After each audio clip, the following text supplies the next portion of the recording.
You're staring at a computer screen, then you glance at your phone, then back to your computer. Sound familiar? It feels like we're constantly plugged in, doesn't it? Our eyes are tired, our minds are scattered. That big project we were supposed to finish is still staring back at us, untouched. We're living in a digital world, but sometimes it feels less like a wonderland and more like a maze we can't escape. If you've ever felt overwhelmed, distracted, or exhausted by the constant stream of notifications, emails, and social media feeds, then stick around. Today, we're talking about how to reclaim our focus and find a healthier balance with technology. It's time to unplug from the chaos and plug back into our own lives. So, how did we get here? How did these glowing rectangles become the center of our universe? It's not just a lack of willpower. These apps and platforms are designed to be irresistible. This is the science of distraction. Every time you get a notification, a little burst of a chemical called dopamine is released in your brain. It's the same chemical that's associated with pleasure and reward. So when you see that little red bubble, your brain gets a tiny treat. It learns to crave that feeling, so you keep checking, keep scrolling, keep refreshing. This creates what's known as a dopamine loop. You get a notification, you check your phone, you get a small reward, and the cycle continues.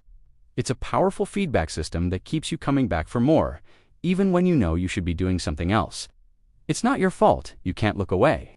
The system is literally engineered to capture and hold your attention. They call it the attention economy. For a reason, your focus is the product being bought and sold. This constant switching between tasks, known as context switching, also takes a huge toll on our productivity and mental energy.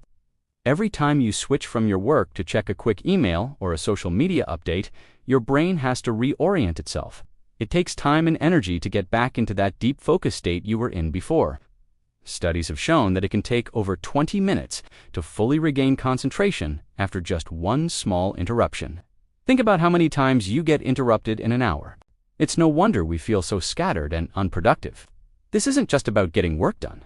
It's about our overall well-being. The constant digital noise can lead to increased stress, anxiety, and even feelings of loneliness, despite being more connected than ever. We're in a digital maze, and it's time we started looking for the exit. So how do we find our way out of this digital maze? The answer isn't to throw our phones in the river and go live in a cave. Technology is an incredible tool, and it's a huge part of modern life. The key is to use it intentionally, not compulsively. This is where two powerful concepts come into play: digital minimalism and mindfulness. Digital minimalism isn't about getting rid of all technology. It's about being incredibly selective about the digital tools you allow into your life. The core idea, popularized by author Cal Newport, is to focus on a small number of carefully chosen and optimized activities that strongly support the things you value, and then happily miss out on everything else. It's about asking yourself a simple question for every app, every subscription, every platform. Does this tool significantly support something I deeply value?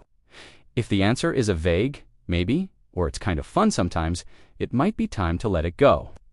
It's about shifting from a mindset of, what am I missing out on, to, what can I focus on? The other piece of the puzzle is mindfulness. Mindfulness is the practice of being present and fully aware of the current moment, without judgment. In the context of our digital lives, it means being conscious of our tech habits.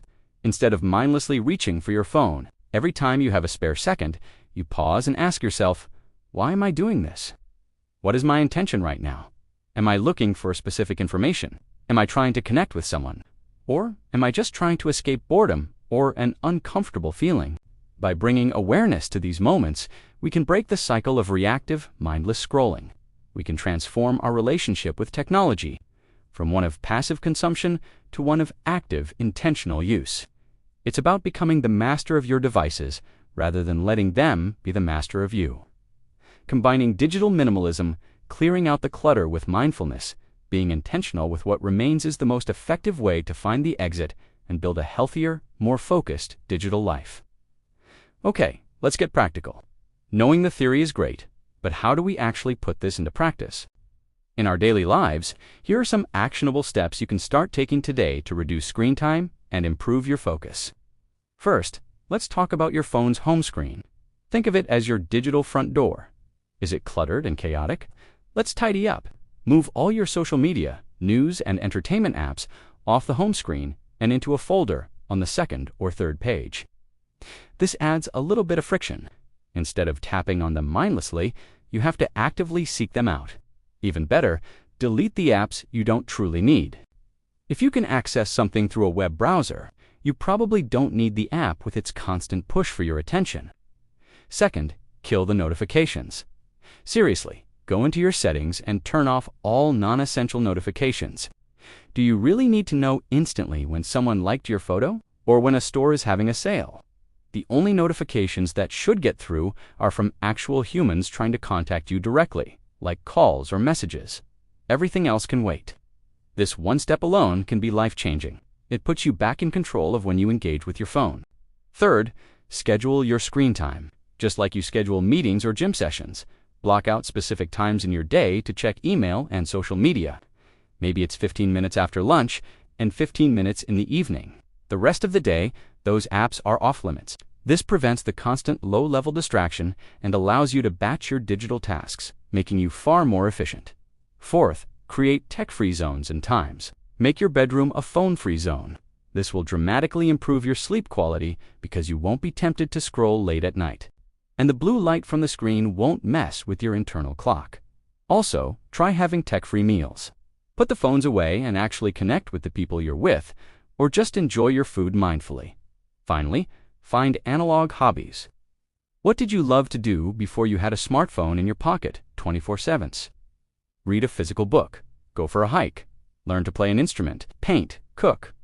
When your brain is looking for a distraction, give it a healthy, fulfilling alternative instead of a digital one. These small, practical steps, when practiced consistently, add up to a massive change. They help you build new habits and rewire your brain to crave deep focus and real-world engagement over shallow digital distractions. Start with one or two of these tips this week and see how it feels. So, let's bring it all together. We started this journey feeling overwhelmed, stuck in a digital maze of our own making, engineered by a system designed to keep us scrolling. We've learned that it's not a personal failing, but a consequence of the powerful psychological hooks built into our technology. We explored how the constant stream of dopamine hits and context-switching fragments our attention and drains our mental energy. But we also discovered that there is a way out. The path to a healthier digital life isn't about rejecting technology altogether, but about embracing it with intention.